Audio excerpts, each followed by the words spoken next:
Little Rabbit had been wondering for a while. Had she fallen for Fox?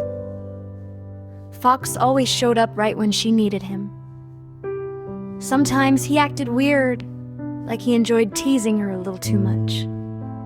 But still, Little Rabbit felt that Fox was probably the kindest one to her in the whole forest. And whenever she thought about maybe liking him, she'd bump into Fox on the path, and the usually lively, cheerful Little Rabbit would suddenly freeze up, so nervous she couldn't even speak.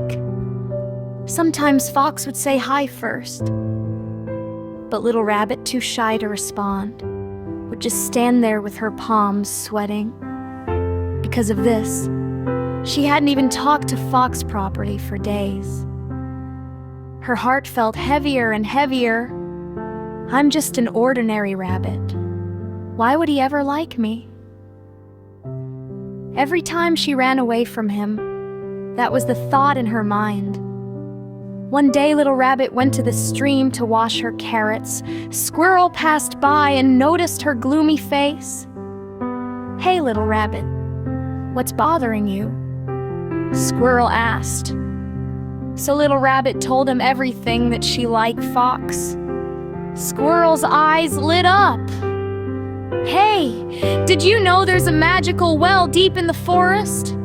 If you say the name of the one you like out loud to the well, that person will like you back."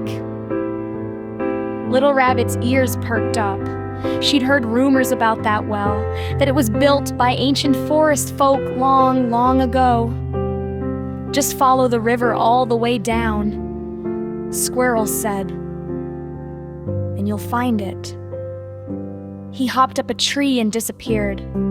Once he was far enough away, Squirrel peeked behind a trunk and flashed an OK sign to Fox hiding there. Meanwhile, Little Rabbit dropped her carrots without hesitation and dashed along the river toward the well. She ran and ran, and just before sunset, she finally found it. Little Rabbit's heart soared. This had to be a good sign. She hopped to the edge of the well, took a deep breath, and shouted, "Oh, magical well! I like Fox. Please make him like me too." She waited nervously for a reply, but the water stayed perfectly still. Not even a ripple. Little Rabbit's shoulders drooped. She'd been tricked. There was no such thing as a magical well, so she headed home. The next morning, a loud knocking woke her up. She opened the door, and Fox was standing right there. "I like you," Fox said, just like that.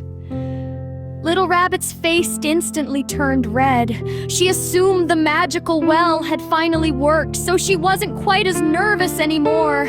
I really like you too," she managed to say, and just like that, they became a couple later, curled up in Fox's arms.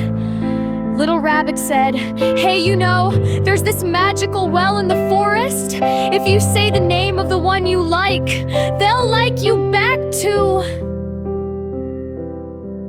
Fox ruffled her head and laughed softly. "Oh, I know," he said, "because that magical well was something I made up."